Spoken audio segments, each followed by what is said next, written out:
Hi, Virgo. Welcome to your 2022 love reading.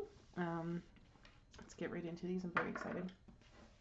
Those of you who have watched me before, you may or may not have seen I already did general 2022 readings. They came off as a little more of like major energies or major events, I guess, to look out for in 2022. This one I'm going to do a little different. Oftentimes I let cards just fall from the deck and I use those. Today I'm cutting the deck, drawing specific cards, and I use both the bottom card and middle card, and I'll show you what I mean when I get there. Yeah, this is love for Virgo for 2022. Yeah, and all of the general ones are already up already. So yeah, if you want to see those, geez, you guys, so many things want to keep falling out of this deck. I think it's just about time to cut the deck and see what we have for Virgo for 2022, please. Cut it. Where would you like to cut the deck? Up high. All right. Interesting. Okay. And I'll show you these in a minute. We've got January, February, March, April, May, June, July, August, September, October, November, December. Whoa, what a year, you guys. This is crazy. Okay. At the bottom of the deck, we do have the Three of Cups. I'll give you a better shot of that. And then when I was talking of the middle of the deck, this was, when I cut the deck, this was the top part that came off. This is what is underneath. I take this as kind of like driving force energies. What is spurring on the bottom of the deck energy, as well as all of the other energies coming through.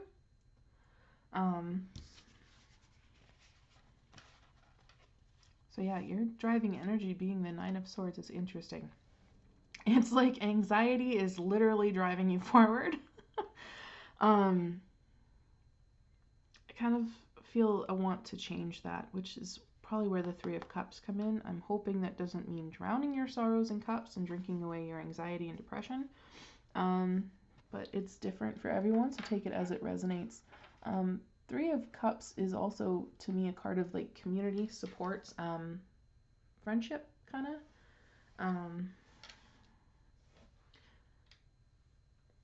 Yeah.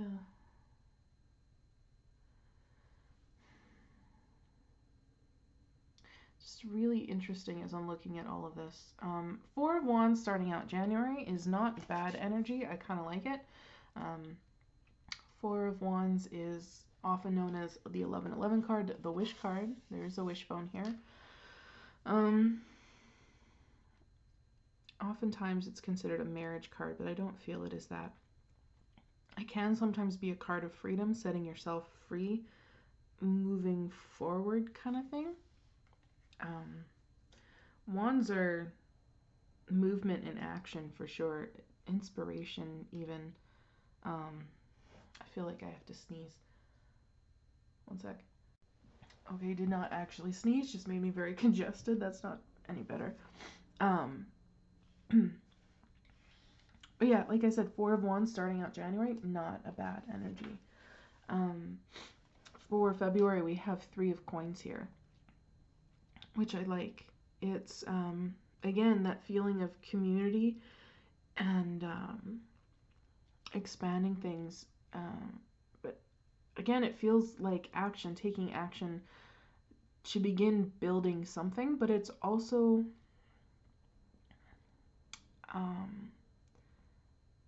building for the future, I feel. So, I don't know, those of you who have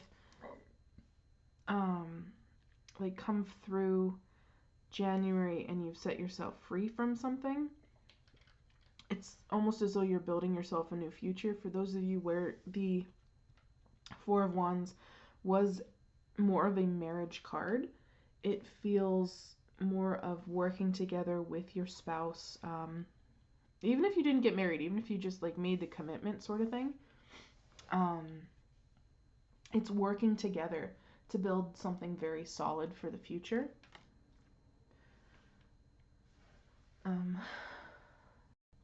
But March here is kind of interesting because you have here the Two of Coins, so it's like trying to find a balance of something. But twos are also decisions very often. Coins are the physical, the like career, money, stability kind of thing, setting foundations for things. So you've got a decision to make. And being that this is a love reading, I would say it's in terms of love. So let's see, let's clarify this, shall we? What is this? Two of Coins, please. Without giving me half the deck. Two of Coins for Virgo, please.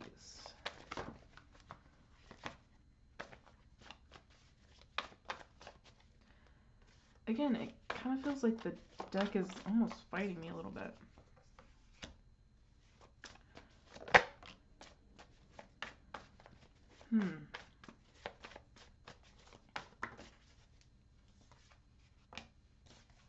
Again, we have the Three of Pentacles at the bottom of the deck.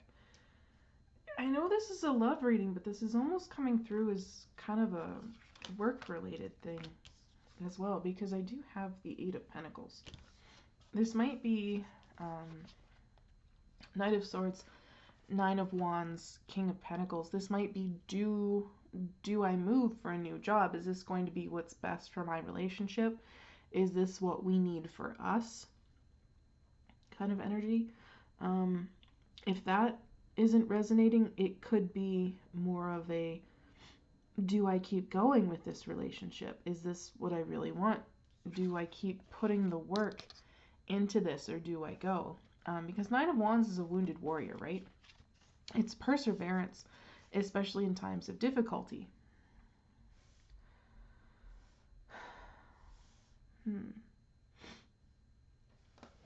Interesting.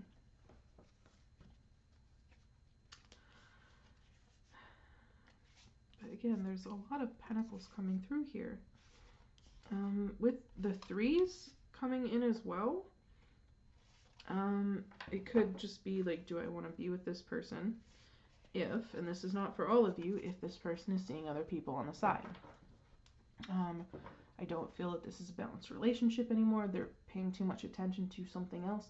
Maybe you're paying too much attention to something else, and you really just need to find the balance between this and that, right?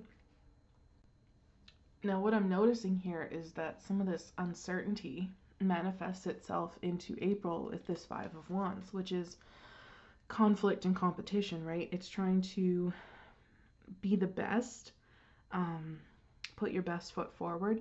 It also feels like to me a little bit of like an amplification of uncertainty, because you don't really know the outcome, right? You don't really know the end of things. And then what's coming in May, though, is Sovereign of Coins. And sovereigns in this deck are queens. Just realized I didn't tell you what deck I was using either. For those interested, it is the Weaver Tarot by Threads of Fate, and it is the Journeyer edition. Yeah, sovereigns are queens, so it is earth energy, and there's a lot of earth energy in this.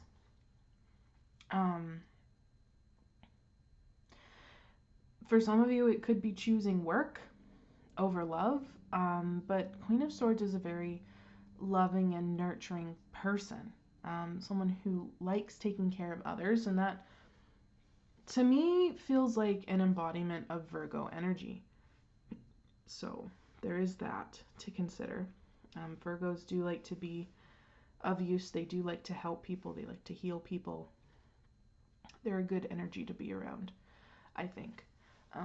What comes in June is Conqueror of Swords. conquerors are knights in this deck. They're definitely action-oriented. The Knight of Swords, to me, can often represent a change in lifestyle, because Knight of Swords, I find, is often someone who has set their eye on a goal, and they keep going. They keep moving forward until they achieve that goal. Now, it's interesting to me, though, because, like, if some of you have chosen work over love at this point, it does almost say to me that you do end up moving. Let's find out. Let's clarify this Conqueror of Swords, shall we?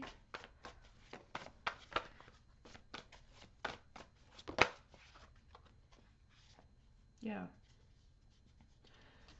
Eight of Pentacles, King of Swords. It's as though you have you're just like, no, I don't really want to do this right now. Work is what makes me happy. That's where I find my balance. This is everything that makes sense to me right now, is what I'm feeling.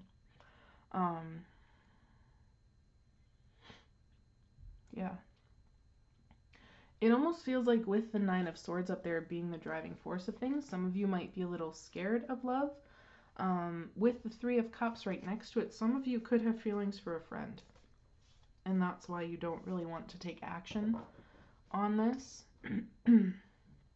July, though, you have Ace of Swords, which is truth.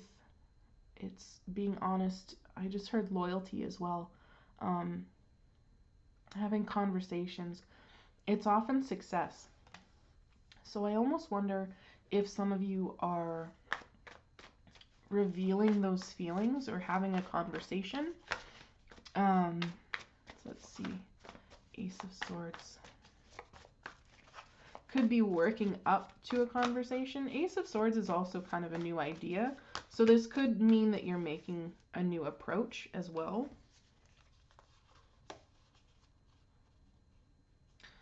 Interesting. Yeah, there's Queen of Pentacles energy here again.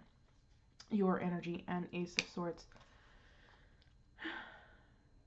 It kind of feels a little more like a new idea. Like, you know what? This is what's going to work for me. Ace of Pentacles, Six of Swords, Six of Wands. So, sixes are moving in alignment. They are kind of, it's a little bit of a cooperative energy as well, whereas it just kind of feels as though you're thinking about it in the Knight of Swords, Conqueror of Swords energy. You're thinking about making this move. You're putting a lot of thought into it, and then by the time July rolls around, it's as though you've made your decision and you start to facilitate moving forward. For those of you where this is in regards to a person and not a job, I do have to say that it does lead into the Four of Cups here. So I'm not saying bad things. I'm not necessarily saying good things. Four of Swords can be rejection. It can also be apathy and kind of not really letting yourself feel, is what I'm hearing. Even if there are feelings there, you just kind of turn your back on them almost, because there's just this one other thing you want to focus on instead.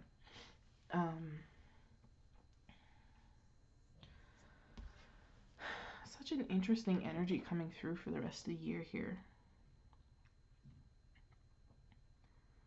There's a lot of majors right in these 3 months. September, October, November.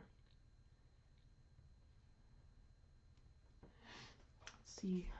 September is this Devil card.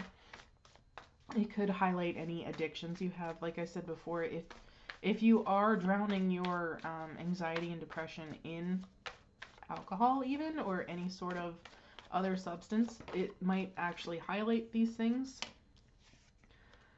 Again, we have the Devil energy, Earth energy, Queen of Pentacles energy, and interestingly enough, the Chariot at the bottom of the deck. So it feels as though you're confronting the things that feel as though they're keeping you stuck. Confronting the things that you feel tied to, whatever you're not really feeling able to move forward from, which is this Four of Cups energy. Death, rebirth energy feels like putting an end to that, actually confronting this energy. Yeah, we've got the Devil at the bottom of the deck. It's just, again, saying the same things over and over again. Ace of Swords underneath the Devil. It's confronting the things within yourself. I almost feel as though it's confronting that Nine of Swords energy. Whatever isn't working from you, whatever you're tied to, the mindset I feel with this Four of Cups that you might be tied to and resisting energy from, it feels definitely like a confrontation of that. You might be asking, what does any of this have to do with love? I swear we're getting to it because this is your love reading. It feels as though these are things you really need to look at before you're actually ready for love. Whatever rejection issues you have, abandonment issues, codependency, addiction, obsessive energies, all of that. Whatever it is that makes you feel as though you're not quite enough, right? That sort of energy. And in October, it feels like a breaking free from that energy with the Chariot card. It is fast movement and it is forward movement. And like, baby, you're moving kind of thing. You're like, no, we finally figured this out. Let's move. We're in high gear. November, with this High Sage, the High Sage in this deck is the High Priestess. It is intuition, it's inner knowing, it's a feeling of knowing the truth even though it hasn't been stated, is what I'm hearing. There is a candle behind this eye. It's shedding light on things that aren't often seen. It is following your intuition. It is mystery and illusion. So it's kind of like an inner knowing. And I almost feel being led energy. What is this High Sage, please?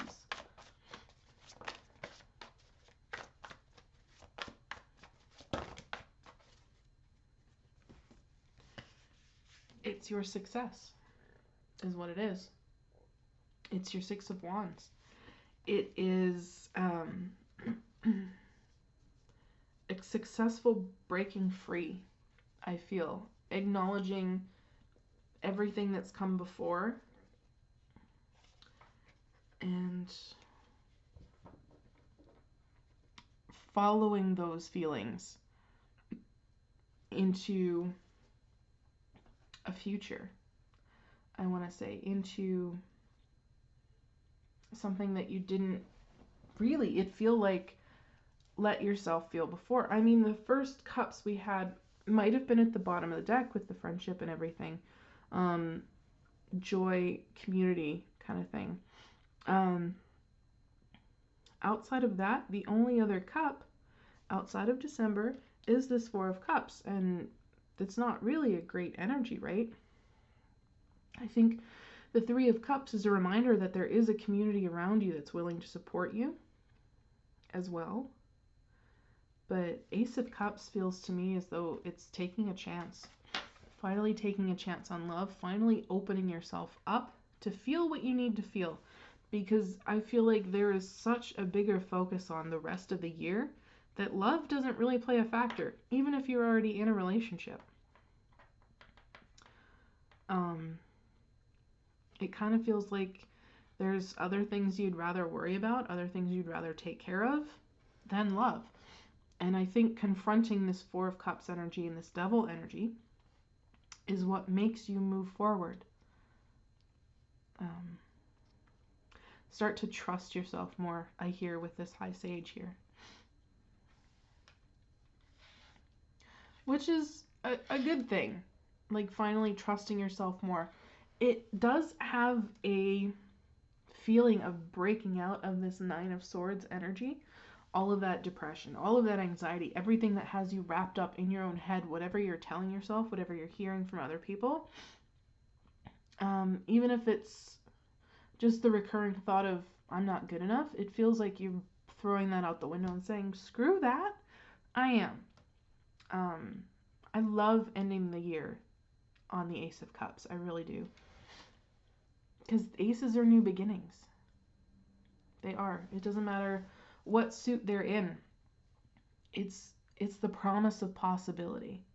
It is the promise of love and healing and connection and being with the people around you in a more significant way is how that's coming through.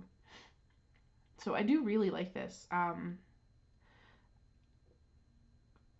Like, if you're already in a relationship, I know this probably doesn't seem like an easy thing. There might be a lot of moments where you're unsure about carrying forward. But you know what? I don't actually see relationships ending in this. I don't see walking away. I mean, there maybe not some great energies coming through, some great feelings coming through, but I don't see anything here that suggests an ending, which is good. Because it means that even if you're with someone, you guys pull through, which is a good energy, good feeling.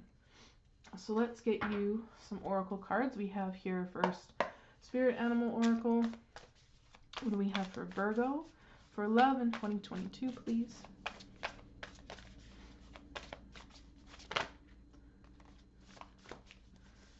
Okay.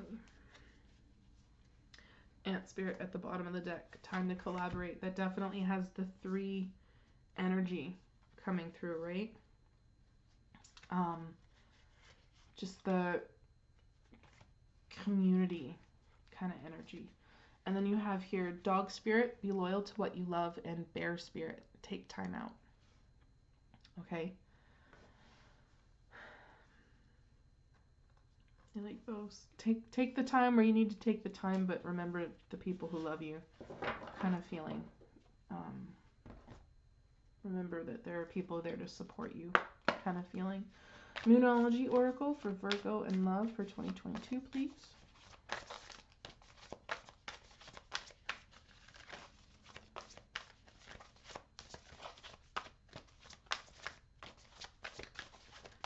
There we go.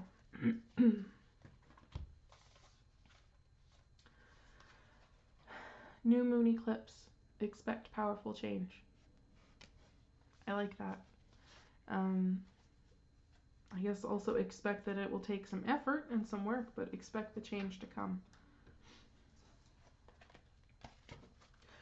We also have Wisdom of the Hidden Realms Oracle for Virgo in Love 2022. That came out pretty quick. Bottom of the deck, I like this. The High Lady of Love and Compassion, reverence, kindness, consideration. It's really good. It does kind of have the energy of what's pulling you through this year and what helps you work through whatever you need to work through. But the card that came out was the Arrow Master. Hitting the mark, intention, detachment. There is a little bit of detachment coming through here. I do feel like that is from the Nine of Swords energy and this Four of Cups energy, but there also is hitting the mark, hitting what you aim for. And I feel like the intention, the mark that a lot of you are aiming for, because why else would you be watching this video, is love, right? So you aim for it, you'll probably hit it eventually, especially with that Ace of Cups finishing out the year in December. So that's really good. Yeah, we're going to leave it here. That's what I have for you, Virgo. I hope this helped. If it did, please drop a like down below. Lets me know I've tapped into your energies, which as a tarot reader is very important, because I do really try to give the most accurate message that I possibly can. For anyone who wants to see more, there are plenty of videos already up, even more coming, so hit the subscribe button if you haven't already, and I hope to see you in the next one. Take care, Virgo. Bye.